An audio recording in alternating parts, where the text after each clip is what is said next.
Welcome to the Intentional Leaders Podcast, the show that helps leaders gain clarity, build emotional agility, and create meaningful impact without sacrificing themselves. I'm your host, Cindy Wetland. If you're a leader that knows how you lead matters just as much as what you do, but you sometimes feel a little stuck navigating emotions or setting expectations or having those difficult conversations, then you're in the right place. In this episode, I'm going to teach you how to shift from leading on autopilot to responding intentionally using the lead framework. This framework, we're going to build up your confidence while we break down emotional intelligence into practical, real world leadership skills you can use. We're going to learn how to, one, develop deeper self awareness so you can respond instead of reacting, especially in high pressure situations, but also communicate with clarity and confidence, even when you're emotionally charged. And three, strengthen trust and connection with your team so leadership feels more impactful and less exhausting. Let's dive in. So, welcome to the lead framework. The lead framework can, yes, it can change your life. What I mean by that, if you ever feel a little bit reactive to emotions, that you get stressed, anxious, frustrated, annoyed, and you're just not sure how to show up as your best self, the lead framework will help you to do that. This is all about emotional agility, meaning, are you able to really pay attention to what you're experiencing in the moment and create an opportunity to respond in the way that feels good to you, that feels constructive, and that leads you in trusting relationships? Because for many of us, when we just react to emotions, it typically doesn't help us to make good choices. So the lead framework is all about emotional intelligence. And if you're familiar with this topic, which probably many of you are, or not, but emotional intelligence is essentially how able are you to feel your emotions, to describe them, to discriminate amongst them, and to use that information to guide your thinking and guide your actions. Can you do that for yourself? And can you do that for other people? So, emotional intelligence is something that many of us, well, I'll speak for myself. I found this to be a very difficult topic for myself when I first started leading. There wasn't a lot of research, as much research as there is now about emotional intelligence, but also about this whole emotional agility. And can you be agile with taking your emotional reactions and thinking about them in a more conscious, deliberate way? So, the lead framework that we're going to talk about today is number one, look within. It has to start with you and how you're experiencing your emotions. Number two, we're going to talk about exercising choice. And you do have choice over your emotional reactions. And again, we're going to talk about what is reactivity versus responding in a way that feels appropriate, constructive, and builds trust. Number three, act with intention. This is where our behavioral choices make a big difference. And when we show up not acting with our best selves in mind or with our purpose or values in mind, it can feel very disconcerting. It can feel very personally upsetting when we do that. And the last one is deepen the connection that we have with other individuals. So we're going to look at each of these four steps. And what I would invite you to do is think about your current state of awareness around each of these four and how you can practice them, because it is a practice. It doesn't happen like tomorrow I'm going to lead better with my emotions, but it takes a lot of work and a lot of diligence to do this well. So look inward. What that means is, well, like, what's the big deal? Of course, I can look inward, but the challenge for many of us is looking inward means that we have to be paying attention to the feelings in our body, the sensations that we're experiencing. And many people, according to Brene Brown, who of course you all know I love, she said most people can identify three emotions: happy, sad, mad. Well, she wrote a book, Atlas of the Heart, that involves 80 some emotions, and there's more than that. But can you look within yourself? Can you feel right now an emotion that you're experiencing? And maybe you don't feel one strongly, but it could be calm, it could be contented, it could be interested, it could be engaged, or it could be you're anxious about something, you're annoyed, you're overwhelmed, you're frustrated by something else happening for you. But looking inward means that we're able to pay attention to those emotional experiences and that we know that we're having them. And we're able to say, I am feeling whatever it is, right? Whatever that emotion is. Can you do that? And can you help other people to do that as well? Other people may have the same challenges that you do with looking inward. They may not have the words to describe the vocabulary. So looking inward involves the ability to navigate those sensations, to understand them, also not to be afraid of them, that those are signals. They mean something. We have to figure out what they mean. And do you have a good vocabulary? Because the better vocabulary you have, the more effective you're going to be in that lead framework. So leading and looking within. The second one is exercising choice. So here's the thing. Our thoughts, we have about 65,000 thoughts a day. And do you know that a lot of those thoughts are negative? According to some research, about 80% of the thoughts we have every day are negative. So if we're going to exercise choice, it means we have to pay attention to what we're thinking, look inward, right, to what we're feeling, but also understand what is contributing to those emotional choices. Did you know that no one can make you feel something? No one can make you feel sad, bad, annoyed, angry. Typically, when we experience behaviors from other people, we tell ourselves a story. What's going on? That person is being mean. They're being disrespectful. They're lying to me. They don't have any accountability. We tell ourselves all these stories and then we react to it very quickly. We get those emotional reactions very quickly because we're thinking a thought. And a lot of times, reactivity comes from those negative thoughts around the negative emotions, and then we quickly react to those things that may not be in the way that we want to. Think about think about preparing for uh, giving someone feedback and you feel like, okay, I'm all prepared. I looked within, I know how I'm feeling about this, I know how I'm going to present it, and then you present it, and then that person gets really mad at you. And now you're like, well, how dare they get mad at me? Why are they getting mad at me? And this is true, right? And then we start telling ourselves a story and then we get upset about it, right? Like, why aren't they listening to me? Why aren't they agreeing with me? Why don't they have a good self-awareness? That creates the emotional energy. But you know what? We can exercise choice in that emotional energy. Can I go into a feedback session where someone reacts poorly and remain calm? Of course I can. Is that difficult to do? Of course it is. But that is about choice. That is about thinking about the moment and not letting all those negative thoughts affect us, but telling ourselves, of course, this person is going to be defensive. Of course, they may not have awareness of this behavior. Of course, they might react in a negative way to feedback. Most people do. Does that mean I have to react in a negative way back? No, it does not. Sometimes it feels like that, right? Because it feels like our emotional energy just happens, but it doesn't. So, how do we think about showing up in a way that is more responsive?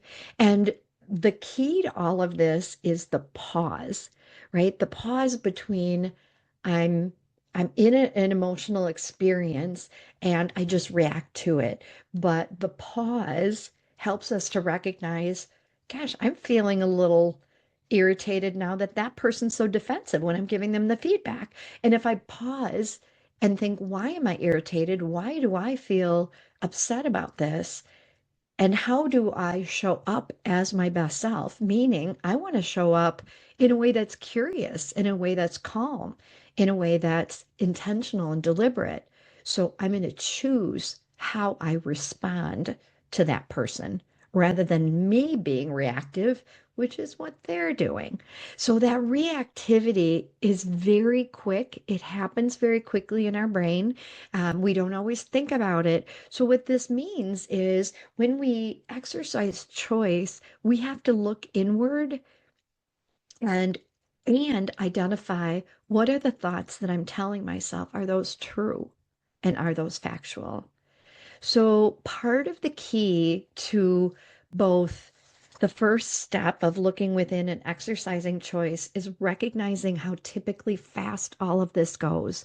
Most of us, we are going through life on autopilot, right? We just react to things as they're happening. We don't step back and reflect on things in the moment. That's very difficult to do. But if we are able to look within, how am I feeling, and realize that I have a choice, I can exercise some choice to respond, then that will affect my behaviors. And that step three is acting with intention. So let's say I am all ready for that feedback experience. I give the person feedback and they get really triggered by it. They get very upset. They start arguing with me. They disagree about it. I can remain calm.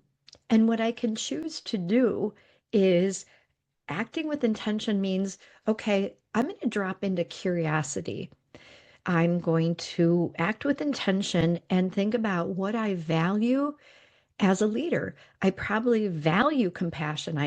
Well, I do compassion or kindness or respect. Those are some things that I know are important to me. So, how would I choose to behave right now that reflects those values?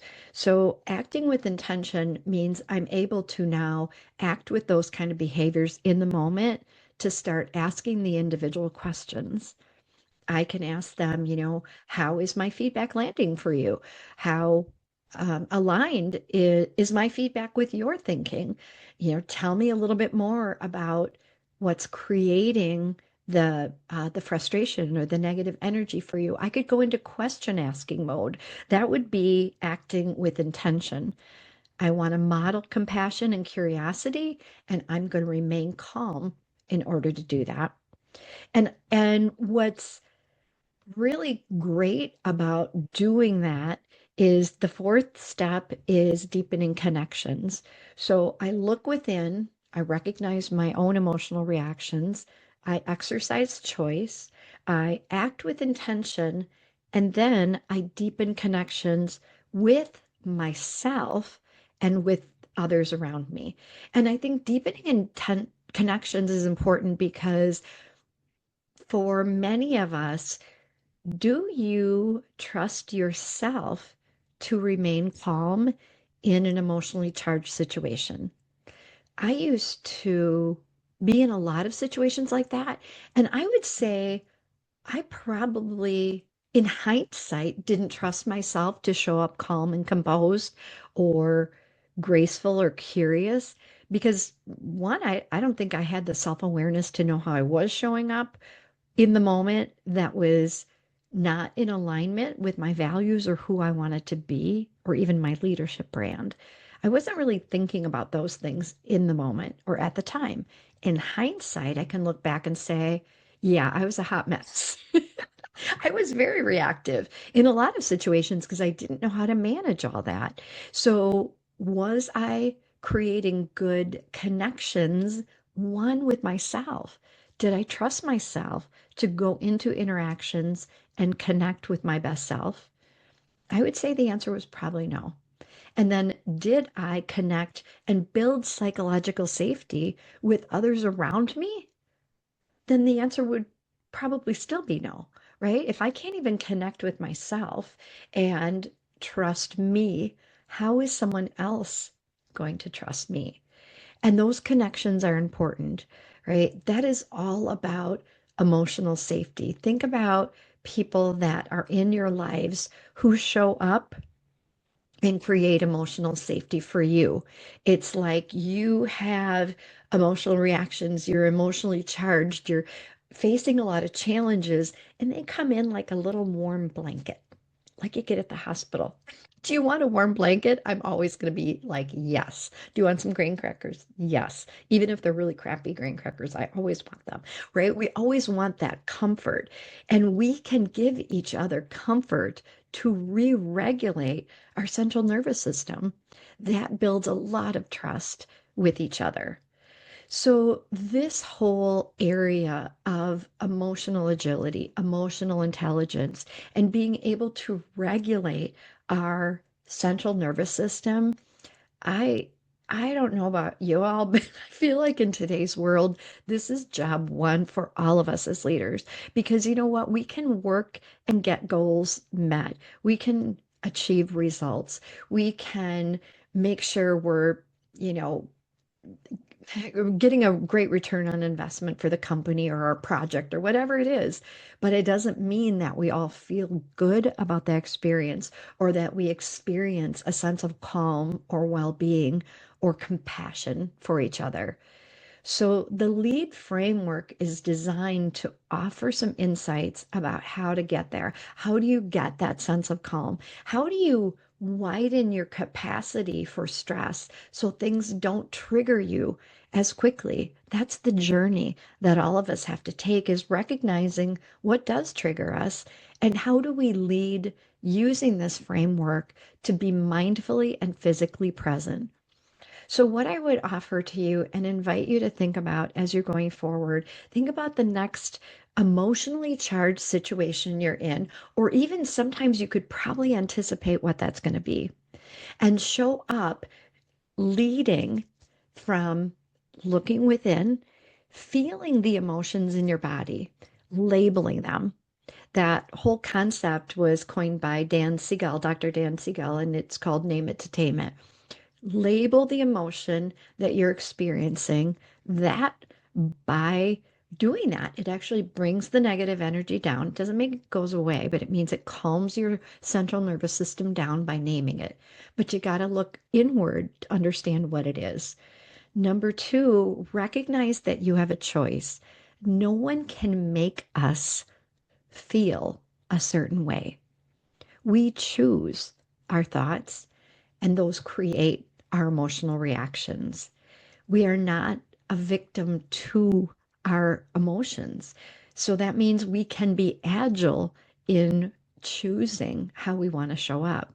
But that means we have to think about how we're thinking and observe it. When we can do that and change the narrative or the story that our brain typically is telling ourselves, which is bad typically, then we can act with more intention. And I think about that a lot in terms of people that tell me that they want to lead by example. And most leaders say that. But can you really lead by example and act with intention if you don't know what example you're setting? That is problematic, right? So, are you acting deliberately in line with what you want your legacy to be and what your values are? And then, when you're doing those three things, you can show up deepening the connection. And you're going to deepen the connection with yourself because now you're going to know, hey, I can go into a difficult situation and I can trust myself to be my best self. I can trust myself to practice some emotional regulation and discipline and some agility in my reactions that I can respond rather than react. And then I will, by definition, connect better with others because I'm more predictable. And I'm there, right? I'm there with curiosity and compassion and with commitment to helping them show up as their best selves. And to me, that's what intentional leadership is all about. This whole lead framework is deliberate, intentional leadership. And when you discover how to do this, your legacy as a leader is going to be amazing. This takes practice, it takes discipline. So let's get started this week. Being emotionally agile and being fully present is definitely a practice and a discipline. So, check out the downloadable guide that we have included with this episode. I also encourage you to be more intentional on an ongoing basis to like or subscribe to this podcast.